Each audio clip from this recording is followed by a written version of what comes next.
Hello friends, welcome back to my channel that is Unfolding Path. Yesterday we had completed till the Rajya Sabha portion, that is chairman and deputy chairman. Okay, and आज हम लोग पढ़ेंगे लोकसभा के अंदर actually में लोकसभा में होता क्या है, राइट? हम लोग कंप्लीट करने की कोशिश कर रहे हैं अभी part 5th of the constitution of India, that is parliament, which is the third chapter, consist of article 79 से लेकर 122 तक। और अभी हम लोग 94 आर्टिकल में और 93 आर्टिकल में हम लोग दाखिला लेने वाले हैं। सो कल तक हमने पढ़ा था आर्टिकल 92 और आज हम 93 पढ़ने जा रहे हैं। So let us start. Okay, so Lok Sabha हम जानते हैं one of the house of the parliament है। राज्यसभा कल हमने पढ़ा, आज हमने लोकसभा पढ़ेंगे। लोकसभा में basically it is also known as House of the People, जो हमने अच्छे से पढ़ा है इसके बारे में। इसके जितने भी आर्टिकल्स हमने पढ़े हैं, late me know in the comment section. Actually में लोकसभा किस आर्टिकल में डिफाइंड है अच्छे से मैं ही बता देता हूँ, आर्टिकल 83, ठीक है। और 93 में हम लोग पढ़ रहे हैं, राइट, 10 पीछे। तो 83 में, आर्टिकल 83 में ड्यूरेशन ऑफ द हाउस वगैरह बता रखा है कि राज्यसभा एंड लोकसभा का क्या ड्यूरेशन है ऑल है। और अभी हम 93 पढ़ रहे हैं जो कि speaker and deputy speaker of the Lok Sabha के बारे में बताया है, ठीक है। सो स्पीकर और डेप्यूटी स्पीकर, अगर लोकसभा है, ठीक है, लोकसभा में जो स्पीकर होता है वो हेड होता है, ठीक है, एंड डेप्यूटी स्पीकर उसके नीचे। तो दोनों ही इलेक्टेड होते हैं। राज्यसभा में क्या था, जो चेयरमैन था वो इलेक्टेड नहीं था। कहने का मतलब ये है कि वो राज्यसभा का मेंबर नहीं था, लेकिन स्पीकर जो है लोकसभा का मेंबर होगा, ठीक है। Elected by Lok Sabha members bye simple majority, ये सिंपल मेजॉरिटी से इलेक्ट होता है, ठीक है, लोकसभा का स्पीकर। फर्स्ट स्पीकर जो था वो थे Ganesh Vasudev Mavalankar, okay, G V Mavalankar. Let me know in the comment section. जब हमने making of the Indian constitution जब पढ़ा था तो उसमें जीवी मावलांकर जी का क्या काम था, so let me know in the comment section. First deputy speaker कौन थे? M.A. Ayyangar. First deputy speaker was M.A. Ayyangar, okay. Note करने की बात है कि no deputy speaker appointed since 2019, याद रखना, डेप्यूटी स्पीकर तब से 2019 से अभी तक डेप्यूटी स्पीकर अपॉइंट नहीं हुए हैं। So no deputy speaker appointed since 2019, ठीक है, याद रखना। आर्टिकल 94 क्या कहता है, ठीक है, आर्टिकल 93 क्या कहता है? Speaker and deputy speaker of the Lok Sabha जो कि इलेक्ट होते हैं लोकसभा मेंबर्स से by simple majority, okay. And 94 क्या कहता है? Vacation, resignation, removal of the speaker and deputy speaker. तो जो रेजिग्नेशन है स्पीकर का, speaker resigns to deputy speaker and the vice versa, ठीक है। स्पीकर रिज़ाइन करता है डेप्यूटी स्पीकर के सामने एंड डेप्यूटी स्पीकर रिज़ाइन करता है स्पीकर को, ठीक है, स्पीकर के सामने रेजिग्नेशन टाइप पे। रिमूवल के टाइम पे क्या होता है? रिमूवल बाय इफेक्टिव मेजॉरिटी, जो हमने कल पढ़ा है ना। इफेक्टिव मेजॉरिटी क्या होता है? Effective majority is basically majority of the total membership of the house, उसमें से वैकेंसीज को माइनस कर देना, तो वो मेरा इफेक्टिव मेजॉरिटी हो जाएगा, ठीक है।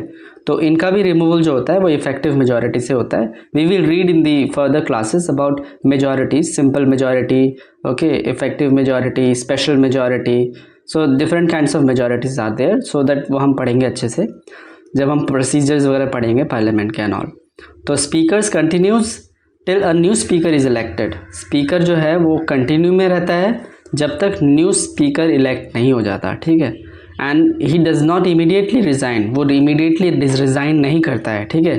Speaker does not immediately resign after the dissolution of the Lok Sabha, continue till the newly elected Lok Sabha meets, ठीक है। ये बहुत इंपॉर्टेंट है, ये स्टार मार्क करके रख लो, क्योंकि जब भी हमें पता है लोकसभा जो है वो डिसॉल्विंग बॉडी है, it's not a permanent body, it's a temporary house, permanent house नहीं है। परमानेंट हाउस हमारा राज्यसभा है जो कि पूरा परमानेंट ही रहता, कभी डिसोल्यूशन नहीं हुआ उसका। लेकिन लोकसभा का हर 5 साल में डिसोल्यूशन होता है विद द जनरल इलेक्शन, ठीक है।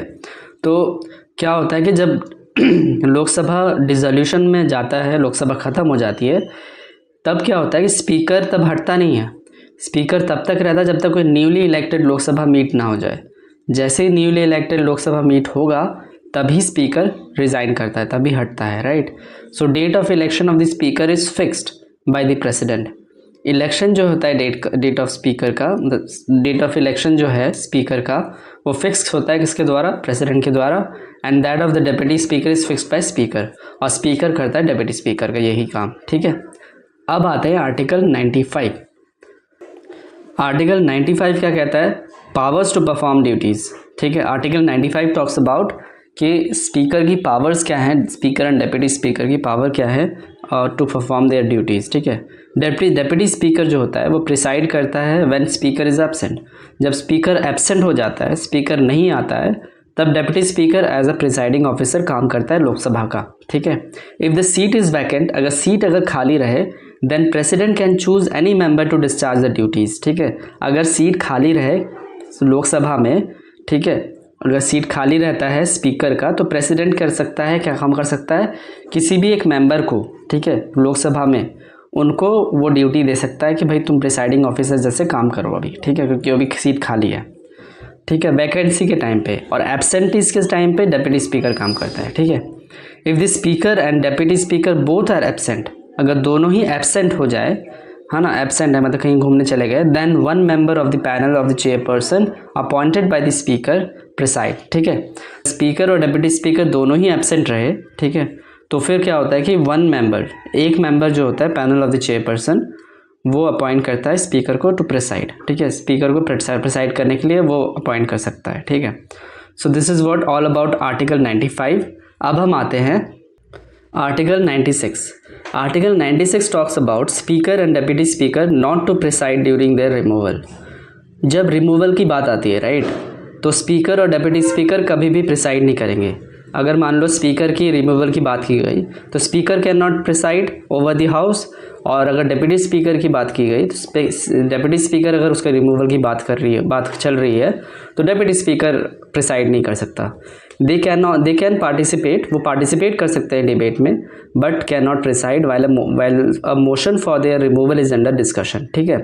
स्पीकर्स का right to vote in the first instance is retained, क्योंकि स्पीकर जो है, स्पीकर का जो राइट टू वोट है बेसिकली जब भी फर्स्ट इंस्टेंस में रिटेन हो जाता है, ठीक है, जब भी वोट करना हो तो वोट कर सकता है फर्स्ट इंस्टेंस में, but has no right to casting their vote in the case of tie.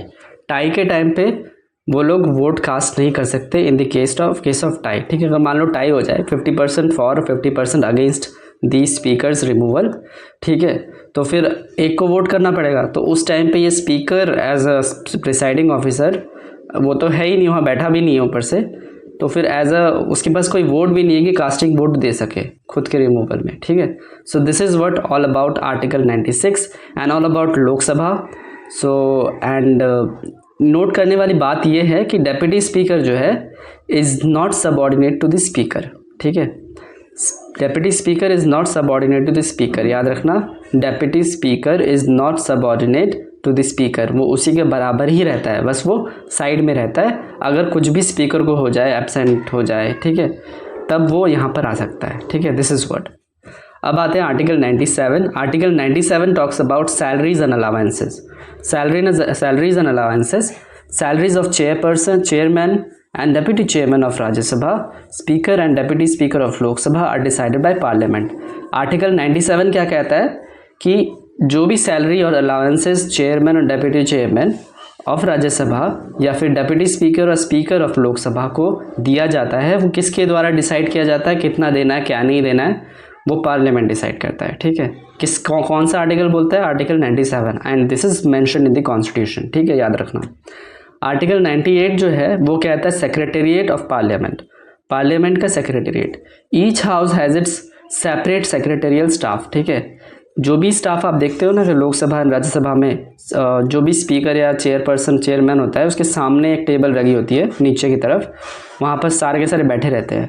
तो वो जितने बैठे रहते हैं वो सारे के सारे IAS ऑफिसर्स ही होते हैं नॉर्मली, तो एंड डिफरेंट ऑफिसर्स होते हैं of the government group A में, तो वो लोग जो बैठे रहते हैं वही लोग सेक्रेटेरिएट है, ठीक है। तो each house has it separate secretarial staff and secretarial appointment by president, appointed by president on advice of the speaker of the Lok Sabha and chairman of the Rajya Sabha.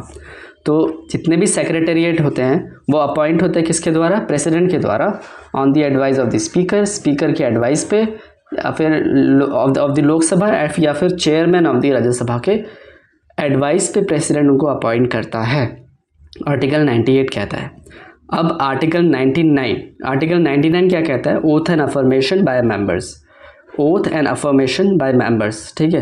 Every member of either house, जितने भी house है, दोनों house में, must take oath before taking his seat as administered by the president और a person appointed by him, ठीक है।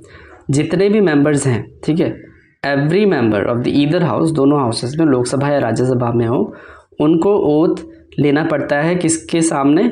Administered by the president और a person appointed by him, ठीक है, ठीक है। Before taking his seat as administered by the president, president के द्वारा एडमिनिस्टर किया हो या फिर प्रेसिडेंट के द्वारा अपॉइंट किया हो, उसके सामने ओथ लेना पड़ता है बिफोर टेकिंग हिज सीट, ठीक है, as a member of the house, ठीक है। So this is what all about today's class. I hope you are liking these classes. Please like, share and subscribe. Bye bye.